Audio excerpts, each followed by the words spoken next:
असलम मुझे कैसे सब लोग अक्सर सब ठीक होंगे। आज हम 10th क्लास की फिजिक्स चैप्टर 12 टॉपिक देखेंगे टाइप्स ऑफ वेव्स। पहले हमने पढ़ा था वेव्स बेसिकली क्या होता है, एक way of transfer of energy होता है जिसके जरिए एनर्जी जो है एक जगह से दूसरी जगह ट्रैवल करवाई जाती है। आज हम इसकी बेसिकली दो टाइप्स पढ़ेंगे। एक हमारे पास होती है मैकेनिकल वेव्स और एक हमारे पास होती है इलेक्ट्रोमैग्नेटिक वेव्स। ये दो बेसिकली टाइप्स हैं।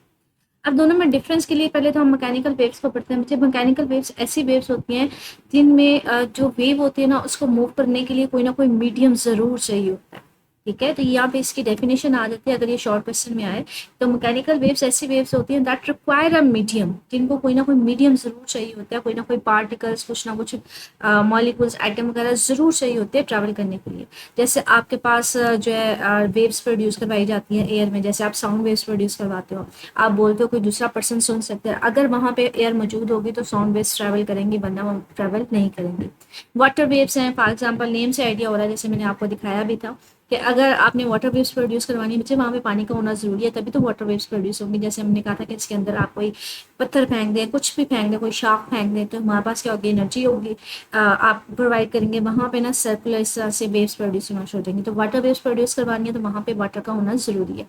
इसी तरह से सॉलिड मटेरियल, जैसे आपने कहा था कि आप एक रस्सी को पकड़ के ना ऊपर नीचे उसको वाइब्रेट करवाएं, तो रस्सी का होना जरूरी है तभी तो इसमें इस तरह से वेव्स प्रोड्यूस होंगी। तो कुछ वेव्स ऐसे होते हैं जिनको मूव करवाने के लिए, ट्रैवल करवाने के लिए किसी ना किसी मीडियम की ज़रूरत ज़रूर पड़ती है। ठीक है, तो ऐसी वेव्स जो होती हैं वो वैक्यूम में प्रोड्यूस नहीं हो सकती, वैक्यूम में ट्रैवल नहीं कर सकती। मैंने ऑलरेडी पहली वाली लाइन में कह दिया इन वेव्स को मीडियम की जरूरत पड़ती है। तो ऐसी वेव्स जिनको मीडियम की जरूरत पड़ती है वो वैक्यूम में कैसे पास ऑन कर सकती है। वैक्यूम का मतलब होता है खाली जगह, वहाँ पे कुछ भी नहीं है, कोई चीज़ नहीं है, कोई एटम कोई मॉलिक्यूल कुछ भी नहीं है। तो इसका मतलब है वहाँ पे मैकेनिकल वेव्स जो है वो पास ऑन नहीं कर सकती। क्यों? क्योंकि मैकेनिकल वेव्स बेसिकली रिलाई कर रही होती है on the vibration of the particles of the medium. Medium के पार्टिकल्स जो है वो वाइब्रेट करेंगे तो एनर्जी आगे ट्रांसफर होगी और वो वेव्स आगे मूव ऑन कर सकती हैं। अगर पार्टिकल्स ही नहीं होंगे तो वो एनर्जी कैसे ट्रांसफर कर सकती है। ठीक है, तो इसलिए हम कहते हैं कि ये बेसिकली इनको मीडियम की जरूरत पड़ती है।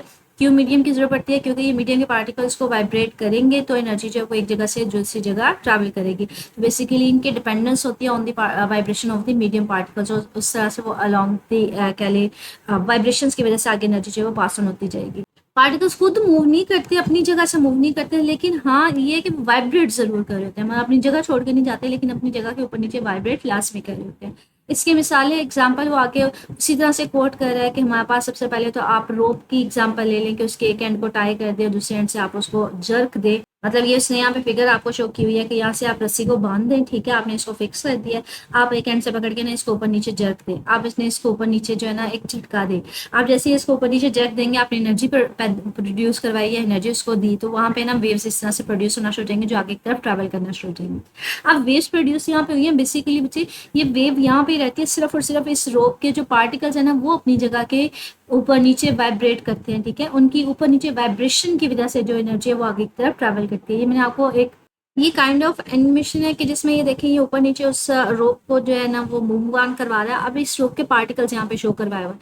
अब ये देखिए पार्टिकल्स आगे की तरफ मूव ऑन नहीं कर रहे, सिर्फ और सिर्फ पार्टिकल क्या ऊपर नीचे फ्लक्चुएट कर रहे हैं, ऊपर नीचे वाइब्रेट कर रहे हैं। ठीक है, तो यहाँ पे पार्टिकल्स की वाइब्रेशन की वजह से हमारे पास जो एनर्जी जो है वो आगे की तरफ ट्रैवल करती जाती है। ठीक है, तो हर पार्टिकल अपनी जगह नहीं छोड़ता, सिर्फ क्या करता है अपनी जगह के ऊपर नीचे वाइब्रेशनल मोशन देता है। वाइब्रेशनल मोशन देगा तो जिसकी वजह से एनर्जी जो है वो आगे की तरफ ट्रैवल करती जाए। तो यहाँ पे ये कह रहा है कि हर पार्ट जो है रोप का वो मूव कर रहा होता है वर्टिकली अप एंड डाउन, लेकिन जो वाइल जो वेव है वो इटसेल्फ मूव कर रही है फॉरवर्ड डायरेक्शन में। मुझे आपको यही दिखाया है कि हमारे पास जो पार्टिकल है वो तो ऊपर नीचे मूव ऑन कर रहा है लेकिन वेव किस तरफ जा रही है, आगे की तरफ जा रही है। ठीक है, तो यहाँ पे पार्टिकल्स की कह लें कि इस मूवमेंट की वजह से एनर्जी प्रोड्यूस होती है। इसके अलावा कहते हैं मैकेनिकल वेव्स हमारे पास कहाँ पे प्रोड्यूस होती हैं, जिस साउंड वेव्स में प्रोड्यूस होती हैं। लाइक आपने ये कोई स्पीकर लगाया हुआ है, स्पीकर लगाया तो यहाँ से जब साउंड वेव्स प्रोड्यूस होती हैं तो उनको ट्रैवल करने के लिए ना मीडियम की जरूरत पड़ती है। जब वो ट्रैवल करती हैं साउंड वेव्स प्रोड्यूस होती है वहाँ पे पार्टिकल्स में ना कंप्रेशन प्रोड्यूस होता है, मतलब उनकी एनर्जी ज्यादा होती है, पार्टिकल्स क्लोज क्लोज होते हैं, एनर्जी आगे ट्रैवल कर जाएगी, वहाँ पे रेयर फ्रैक्शन प्रोड्यूस हो जाएगा, मतलब वो रिलैक्स हो जाएंगे, वो आराम से एक दूसरे से दूर दूर चले जाएंगे। तो इस रीजन को हम लोग कहते हैं रेयर फ्रैक्शन। फिर एनर्जी जहाँ पे आगे जाएगी कंप्रेशन प्रोड्यूस हो जाएगा, वहाँ पे पार्टिकल्स क्लोज क्लोज आ जाएंगे, जब वो रिलैक्स होगा तो वहाँ पे रेयर फ्रैक्शन प्रोड्यूस हो जाएगा। तो इस तरह से एनर्जी जो है ना आगे की तरफ ट्रैवल करती जाती है। ये देखिए साउंड वेव्स की फॉर्म में ना कंप्रेशन जो है रेयर फ्रैक्शन आगे की तरफ मूव ऑन करते जा रहे हैं, एनर्जी आगे ट्रैवल करती जाएगी, तो हमारे पास जहाँ पे एनर्जी होगी वहाँ पे कंप्रेशन होगा, पार्टिकल्स आपस में पास पास होंगे, रिलैक्स होंगे, तो वहाँ पे रिफ्रैक्शन प्रोड्यूस हो जाएगा। तो ये साउंड वेव्स में भी हमारे पास मीडियम की जरूरत पड़ती है। साउंड वेव्स तब तक ट्रैवल नहीं कर सकती जब तक वहाँ पे एयर मौजूद ना हो, ठीक है। इसी तरह वाटर वेव्स को प्रोड्यूस करवाने के लिए वाटर की जरूरत पड़ती है। इस तरह से रोप या स्ट्रिंग में हमने वेव्स प्रोड्यूस करवानी है, तो इस तरह से अगर मैंने इसको जर्क दिया है, रोप होगी तो उसको वेव्स को एनर्जी को आगे की तरफ लेके जाएगी ना, ठीक है। तो रोप के लिए हमारे पास मीडियम का होना जरूरी है। इस तरह से कहते हैं जो सेस्मिक वेव्स होती हैं जो प्रोड्यूस करवाती हैं बाय अर्थक्वेक, मतलब जो जलजला वगैरह आता है वहाँ पे जो हमारे पास वेव्स प्रोड्यूस होती है, जिसमें आपने देखा होगा अक्सर हमारी जमीन पूरी हिल रही होती है, तो उसमें भी क्या होती है, ये वेव्स जो है जमीन में प्रोड्यूस हो रही होती है, यहाँ पे भी इसको भी मीडियम की जरूरत पड़ती है, ठीक है। आगे कहते हैं electromagnetic metro waves, mechanical waves. आसान अल्फाज में हमने ये कहा कि ऐसी वेव्स होती हैं जिनको ट्रैवल करने के लिए मीडियम की जरूरत पड़ती है। जैसे साउंड वेव्स हो गई, हमारे पास वाटर वेव्स होगी। साउंड वेव्स के लिए एयर होगी तो साउंड वेव्स एक जगह से दूसरी जगह ट्रैवल कर सकती है। जैसे मैंने आपको फिगर में भी दिखाया है कि हमारे पास लाइक अगर ये साउंड वेव्स मेरे पास आ रही हैं, तो यहाँ पे अगर एयर होगी तो साउंड वेव्स जो आपने स्पीकर से प्रोड्यूस करवाएंगे वो एक जगह से दूसरी जगह ट्रैवल कर पाएगी। वाटर होगा तो वाटर वेव्स प्रोड्यूस होगी, ठीक है। इलेक्ट्रोमैग्नेटिक वेव्स क्या है फिर? इलेक्ट्रोमैग्नेटिक वेव्स बच्चे उसका उल्टा आ जाता है कि जो ट्रैवल कर सकते हैं विदाउट एनी मीडियम। तो यहाँ पे वही कहते हैं कि इलेक्ट्रोमैग्नेटिक वेव्स ऐसी वेव्स हैं जिनको किसी किस्म की मीडियम की रिक्वायरमेंट नहीं होती। They do not require any medium to travel, उनको मीडियम की जरूरत नहीं पड़ती ट्रैवल करने के लिए, ठीक है। तो मतलब वो वैक्यूम में से भी, जहाँ पे किसी किस्म का एयर नहीं होती, यहाँ पे किसी किस्म का मीडियम नहीं होता, कोई पार्टिकल नहीं होता, वहां से भी ट्रैवल कर जाती है। कहते हैं मोस्ट कॉमन एग्जांपल ली जाती है जो सन से रेडिएशन आती है अर्थ तक, ठीक है, वो हमारे पास क्या होती है, इलेक्ट्रोमैग्नेटिक। जो सन से हीट एनर्जी हमारे पास अर्थ तक आ रही होती है मुझे वो रेडिएशन, इलेक्ट्रोमैग्नेटिक रेडिएशन से ये आ रही होती है। यहाँ पे सूरज और जमीन के दरमियान किसी किस्म का मीडियम नहीं होता, ये वैक्यूम होता है, खला होती है। यहाँ पे किसी किस्म का पार्टिकल, कोई एटम, कोई मॉलिक्यूल कुछ भी मौजूद नहीं होता। तो जो सन से हमारे पास लाइट एनर्जी या हीट एनर्जी आ रही होती है वो रेडिएशन के जरिए आ रही होती है, इलेक्ट्रोमैग्नेटिक वेव्स के जरिए आ रही होती है। इलेक्ट्रोमैग्नेटिक वेव्स क्या है? ऐसी वेव्स हैं जिनको ट्रैवल करने के लिए किसी मीडियम की जरूरत नहीं पड़ती। तो अगर यहाँ पे कोई मीडियम नहीं भी है तब भी हमारे पास जो है इलेक्ट्रोमैग्नेटिक वेव्स के जरिए जो है जो लाइट है या we can say heat energy है वो जमीन तक हमारे पास पहुंच जाएगी। इलेक्ट्रोमैग्नेटिक वेव्स होती क्या है, ये किस तरह से हमारे पास विदाउट एनी मीडियम जो है वो ट्रैवल कर जाती है। हमारे पास जो है इलेक्ट्रोमैग्नेटिक वेव्स नेम साइड हो रहा है, ये इलेक्ट्रिक फील्ड और मैग्नेटिक फील्ड का कॉम्बिनेशन होता है। आपको यहाँ पे जैसे फिगर में दिखाया होगा कि ये इलेक्ट्रिक फील्ड ब्लू कलर की है और ये ग्रीन कलर की जो है मैग्नेटिक फील्ड है। अब ये ट्रैवल किस तरह से करते हैं मुझे, यहाँ पे इलेक्ट्रिक फील्ड देखें ये जीरो है, बढ़ती बढ़ती मैक्सिमम पे गई, फिर कम होती होती जीरो पे आ गई। तो अगर इलेक्ट्रिक फील्ड में चेंज आएगा ना तो वो क्या करवाएगी, वो मैग्नेटिक फील्ड प्रोड्यूस करवाएगी। मैग्नेटिक फील्ड में चेंज आएगा वो इलेक्ट्रिक फील्ड प्रोड्यूस करवा देगी। इलेक्ट्रिक फील्ड में चेंज आएगा तो मैग्नेटिक फील्ड प्रोड्यूस करवा देगी। इस तरह से एक दूसरे को जनरेट करवाते करवाते ना एनर्जी एक जगह से दूसरी जगह ट्रैवल कर जाती है। यहाँ पे किसी किस्म के मीडियम की इनको जरूरत ही नहीं पड़ती। तो वो खुद ब खुद एनर्जी को लेके electric field magnetic field produce करवाती रहेगी। मैग्नेटिक फील्ड इलेक्ट्रिक फील्ड तो एक जगह से दूसरी जगह जो है ट्रैवल कर जाएंगी, तो उनको किसी मीडियम की जरूरत है नहीं पड़ती। तो यहाँ पे ये कह रहा है कि ये बेसिकली क्या होती है, ये इलेक्ट्रोमैग्नेटिक वेव्स होती है। अब इलेक्ट्रोमैग्नेटिक वेव्स मैंने शॉर्ट वर्ड्स में आपको ये कह दिया कि बेसिकली कॉम्बिनेशन होती है किसकी, इलेक्ट्रिक फील्ड की और मैग्नेटिक फील्ड की। अब इलेक्ट्रोमैग्नेटिक फील्ड बच्चे एक सिंपल सिर्फ एक छोटी सी वेव नहीं है बल्कि ये पूरी रेंज होती है। मतलब इनकी ना ये हमारे पास पूरी एक रेंज होती है। इलेक्ट्रोमैग्नेटिक वेव्स में रेडियो वेव्स भी आ जाती है, माइक्रोवेव्स भी आ जाती है, विजिबल भी आ जाती है, इंफ्रारेड भी, अल्ट्रावायलेट, एक्सरेज, गामा रेज, ये क्या होती है, सारी इलेक्ट्रोमैग्नेटिक वेव्स है। लेकिन इनकी ना डिफरेंट फ्रिक्वेंसी और वेवलेंथ होती है, मतलब किसी की एनर्जी ज्यादा होती है, किसी की एनर्जी कम होती है। अब ये देखिए यहाँ पे ये जो ऊपर वाला हिस्सा होता है ना मुझे इसको क्रस्ट कहते हैं। ये आगे मजीद अब प्रॉपर्टीज पढ़ेंगे ना वेव की तो उसमें ये डिटेल में हम देखेंगे। अगर ये दो क्रस्ट के दरमियान फासला ज्यादा है इसको बोलते हैं वेवलेंथ बोलते हैं, ठीक है। अगर यहाँ पे वेवलेंथ ज्यादा है इसका मतलब है एनर्जी इनकी कम है। तो यहाँ पे ये देखें फासला कम होता जा रहा है ना, कम होता जा रहा है इनके दरमियान, यहाँ पे फासला होता है। जितना ये वेवलेंथ कम होती जाएगी या फासला कम होता जाएगा दो क्रस्ट के दरमियान, इसका मतलब है एनर्जी उनकी उतनी ज्यादा होती जाएगी। तो ये कम एनर्जी वाली वेव्स होती हैं, आगे माइक्रोवेव से ज्यादा एनर्जी वाली, विजिबल उससे ज्यादा एनर्जी वाली, तो सो ऑन। अब यहाँ पे ना कहते हैं ये सारी इलेक्ट्रोमैग्नेटिक वेव्स है। इन सब की कॉमन चीज क्या होती है, सबकी स्पीड सेम होती है। वो कितनी होती है, 3 × 10⁸ मीटर पर सेकेंड। डिफरेंट क्या होता है, डिफरेंट या इनकी वेवलेंथ होती है। ये देखें दो क्रस्ट के दरमियान का डिस्टेंस यहाँ पे कम ज्यादा है, फिर कम हो रहा है, कम हो रहा है, कम हो रहा है, तो ये मजीद कम होता होता जा रहा है। तो इनकी वेवलेंथ कम होती है या फिर इनकी फ्रिक्वेंसी डिफरेंट होती है। फ्रिक्वेंसी का मतलब होता है एक सेकंड में कितनी ऑसिलेशन है। अब ये देखिए मुझे यहाँ पे अगर वेवलेंथ ज्यादा है तो ऑसिलेशन क्या होंगी, कम होंगी। अगर मेरे पास वेवलेंथ कम है तो ऑसिलेशन ज्यादा नहीं हो जाएंगी, नंबर ऑफ टाइम जो है उसमें से फ्रिक्वेंसी जो है उसकी ज्यादा होगी, नंबर ऑफ ऑसिलेशन ज्यादा होगी। तो इनकी डिफरेंट क्या होती है, या इनकी वेवलेंथ डिफरेंट होती है या फ्रिक्वेंसी डिफरेंट होती है। वेवलेंथ का मतलब है जितनी ज्यादा वेवलेंथ होगी उनकी एनर्जी उतनी कम होगी। तो सबसे कम एनर्जी हमारे पास कौन सी होती है? रेडियो वेव्स होती हैं। ये रेडियो वेव्स कहाँ पे हम देखने में मिलती हैं? ये आप रेडियो स्टेशन नहीं सुनते, जैसे एफएम रेडियो आप लोग सुनते होते थे, तो वो उसमें आती है। माइक्रोवेव्स कहाँ पे इस्तेमाल होती है बच्चे? ये हमारे पास इस्तेमाल होती है जो ओवन वगैरह आप लोग घर में इस्तेमाल करते हैं। फिर आपके पास आती है इंफ्रारेड। इंफ्रारेड कहाँ पे होती है? जो कुकिंग के लिए आप आग जलाते हैं, जो हीट एनर्जी होती है वहाँ पे इस्तेमाल होती है। फिर आती है विजिबल लाइट, जो आप लोग नजर ट्यूबलाइट्स वगैरह सारी चीजें इस्तेमाल करते हैं, जो लाइट आपको नजर आ रही होती है। फिर आती है अल्ट्रावायलेट, जो सन से हमारे पास हीट एनर्जी आ रही होती है ना, जो सन से रेडिएशन आ रही होती है, उनमें अल्ट्रावायलेट होती है, ज्यादा एनर्जी वाली। एक्सरेज क्या कहाँ पे हम इस्तेमाल करते हैं? जो आपने बॉडी का किसी एक जिस्म का पार्ट का आपने इमेज लेना हो ना, तो वहाँ पे इस्तेमाल होते हैं। गैमा रेज कहाँ पे इस्तेमाल करते हैं? अगर आपने फुल बॉडी स्कैन करना, पूरी बॉडी का एक इमेज लेना, आपने इस तरह की वो देखी भी होगी मशीनें वगैरह जो इस्तेमाल की जाती हैं। तो आसान अल्फाज में इलेक्ट्रोमैग्नेटिक वेव्स ऐसी वेव्स होती हैं जिनको किसी किस्म के मीडियम की जरूरत नहीं पड़ती। तो कहते हैं इलेक्ट्रोमैग्नेटिक वेव के वेव नहीं है, बल्कि इसमें एक रेंज है, पूरी नंबर ऑफ वेव्स है।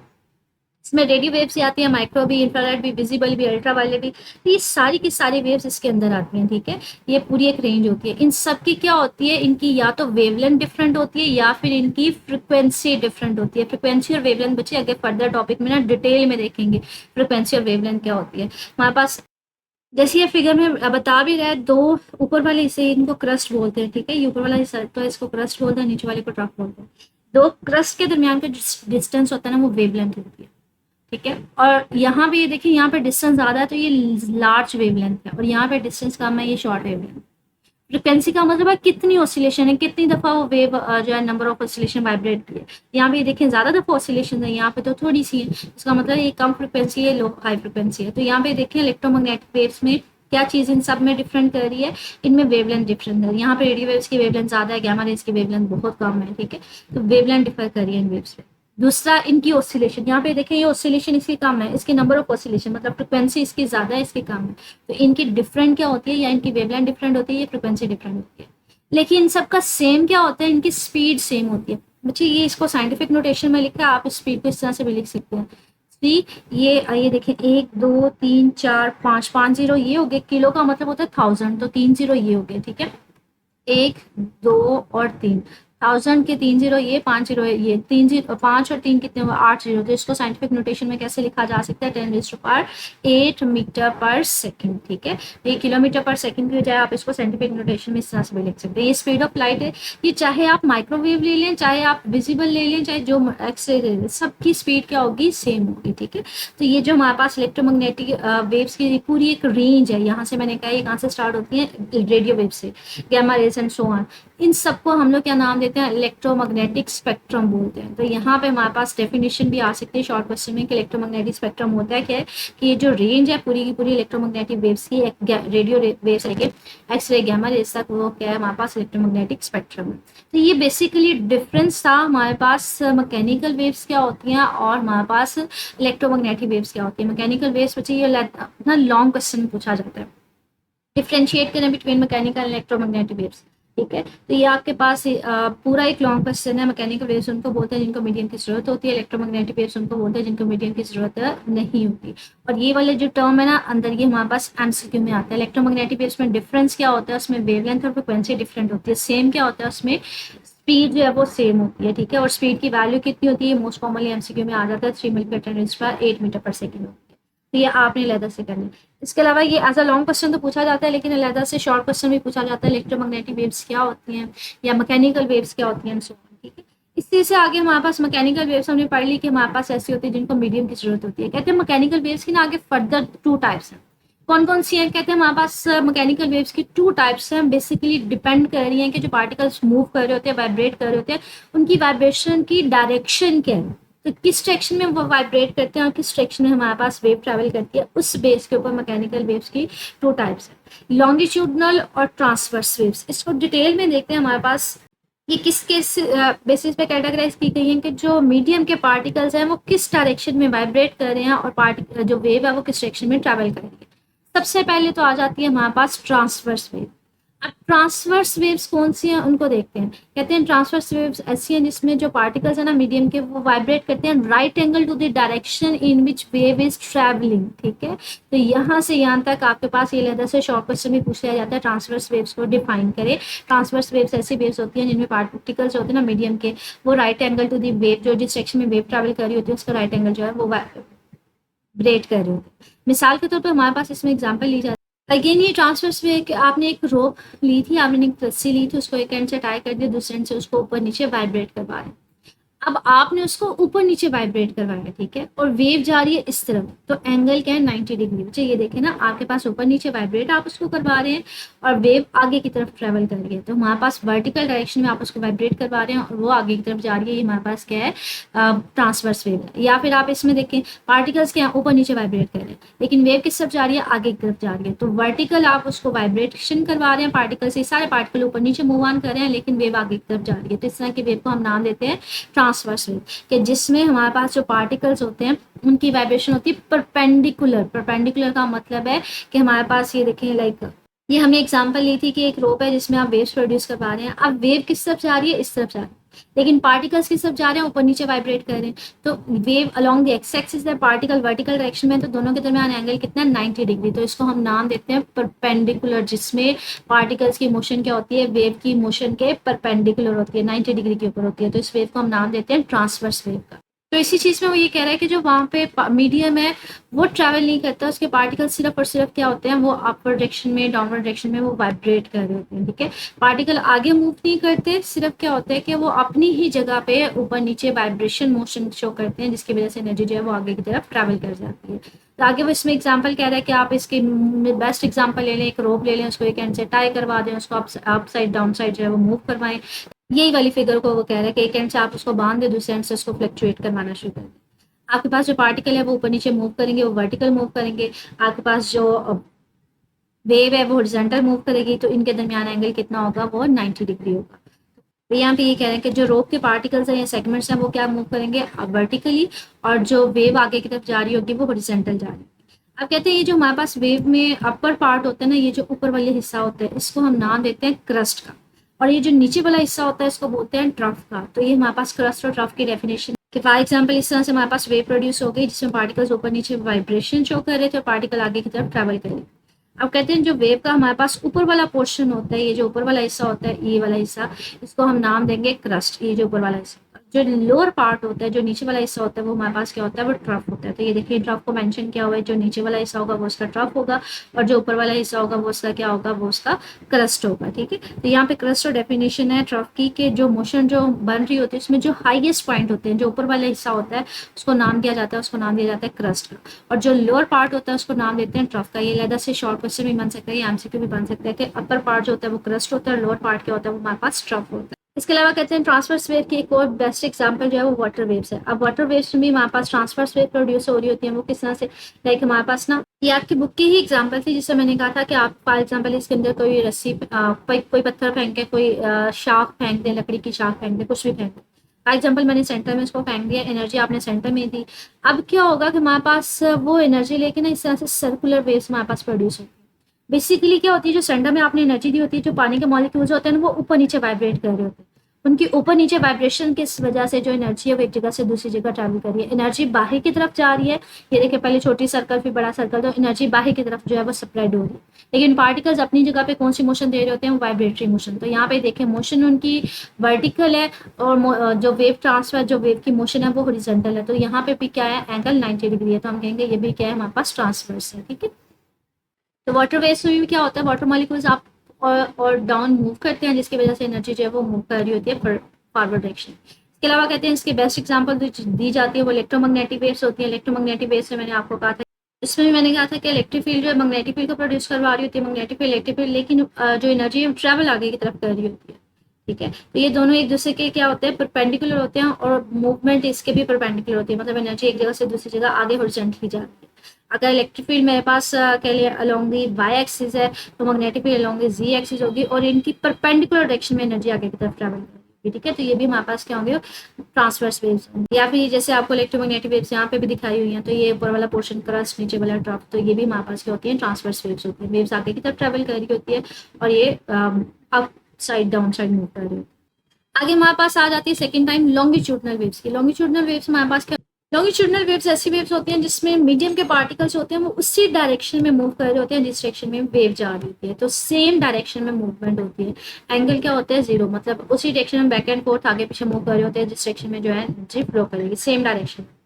इसमें बेस्ट एग्जांपल हमारे पास कहते हैं जब इस तरह से ट्रैवल करती है ना उसी डायरेक्शन में, तो वहाँ पे हमारे पास जहाँ पे पार्टिकल्स क्लोजर होंगे वहाँ पे कंप्रेशन प्रोड्यूस हो जाएंगे, जहाँ पे फार पार्ट होंगे वहाँ पे रेफ्लेक्शन। तो ट्रांसवर्स वेव से हम लोग दो टर्म्स इस्तेमाल करते हैं, क्रस्ट और ट्रफ।